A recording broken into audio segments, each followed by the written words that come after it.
Assalamualaikum warahmatullahi wabarakatuh. Di sini saya akan mempresentasikan hygiene pribadi atau personal hygiene sebelum memasuki dapur.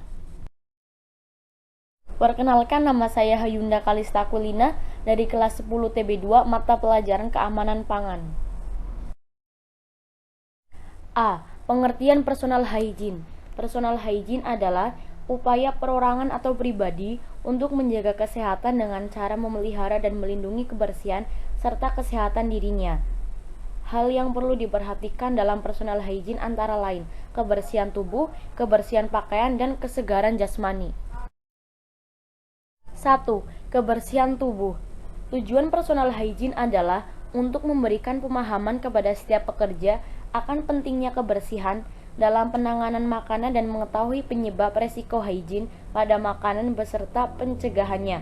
Pekerja yang telah dilatih sanitasi dan hygiene dapat meningkatkan konsumen karena konsumen merasa mendapat keamanan dan kenyamanan. 2. Kebersihan pakaian. Pakaian yang dimaksud adalah pakaian seragam. Untuk menjaga kesehatan, pakaian dapur harus selalu dijaga kebersihannya dengan selalu dicuci, disetrika, dan hanya dikenakan sewaktu bertugas. Pakaian dapur bersifat klasik dan universal. Berikut ini syarat-syarat pakaian dapur.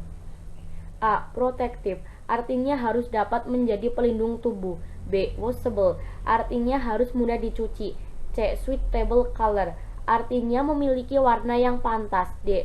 Light and comfortable, artinya berwarna terang dan nyaman digunakan. E. Strong, artinya tahan lama atau kuat. F. Absorbent, artinya mudah menyerap zat cair, terutama keringat.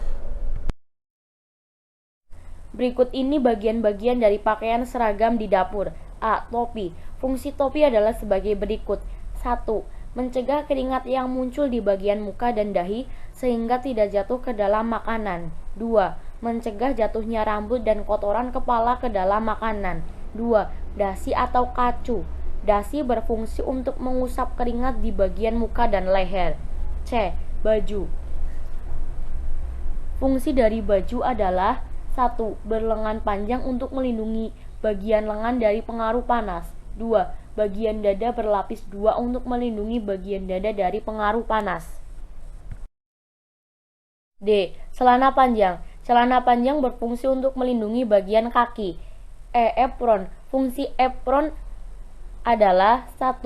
Melindungi pakaian dari percikan kotoran. 2. Melindungi badan bagian bawah dari panas. F. Alas kaki. Alas kaki sangat penting untuk melindungi kaki dari benda-benda berbahaya seperti benda tajam serta cairan dan benda panas. 3. Kesegaran jasmani. Berikut ini beberapa cara menjaga kesegaran jasmani. 1. Lakukan olahraga secara rutin dan teratur. 2. Lakukan istirahat dan tidur yang cukup. 3. Makan dan minum serta teratur dan bergizi. 4. Hindari stres dan kelelahan dalam bekerja. 5. Adakan rekreasi dan refreshing. B. Hygiene penjamah makanan. Pengertian food handler. Penjamah makanan atau food handler adalah orang-orang yang selalu berhubungan langsung dengan makanan, baik saat menyiapkan bahan, mengolah makanan, menyimpan makanan, serta menyajikan makanan. Penjamah makanan harus memiliki pengetahuan dan kesadaran serta sikap kerja yang sesuai dengan standar personal hygiene.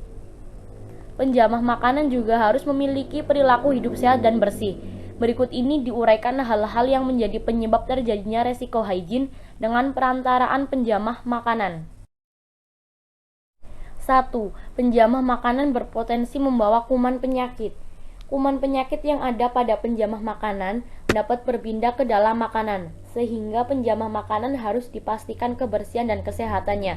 Jangan sampai saat sedang sakit masih bekerja menyiapkan makanan yang akan berakibat pada penularan penyakit kepada orang lain yang mengonsumsi makanannya. 2. Penjamah makanan berpotensi melakukan kontaminasi silang.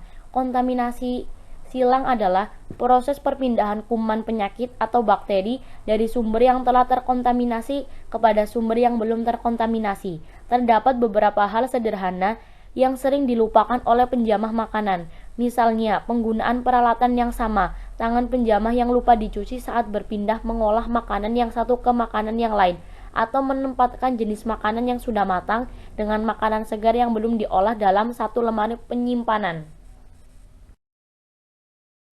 C. Prosedur personal hygiene. Berikut ini prosedur personal hygiene yang harus dipenuhi meliputi dua aspek, yaitu penampilan pribadi dan sikap kerja. 1. Penampilan pribadi. Pemeriksaan kesehatan secara teratur, pakaian selalu bersih dan rapi, mandi secara teratur minimal 2 kali sehari, menyikat gigi minimal 2 kali sehari, membiasakan membersihkan lubang hidung dan lubang telinga, membuang kotoran atau sampah pada tempatnya. Kulit harus dijaga kebersihannya, tidak meludah sembarangan. Rambut yang panjang harus diikat, jangan dibiarkan terurai. 2. Sikap kerja. Cuci tangan dengan sabun sebelum melakukan pengolahan bahan makanan, setelah dari toilet, ataupun setelah membersihkan sampah. Saat mencicipi makanan, gunakan 2 sendok. Sendok pertama untuk mengambil makanan dari wadah, sedangkan sendok kedua untuk mencicipi makanan. Tidak menggaruk kepala saat di dapur, karena dikhawatirkan rambut rontok dan bakteri di kepala terjatuh ke dalam makanan. Tidak mengorek lubang hidung atau lubang telinga, karena pada hidung dan telinga terdapat banyak bakteri. Tidak bersin atau batuk saat mengolah makanan. Jika terpaksa, jangan arahkan ke makanan dan gunakan tisu penutup yang langsung dibuang. Seluruh peralatan yang sudah digunakan segera dibersihkan dan dikeringkan untuk kemudian disimpan di tempat penyimpanan. Sekian dari saya. Terima kasih. Wassalamualaikum warahmatullahi wabarakatuh.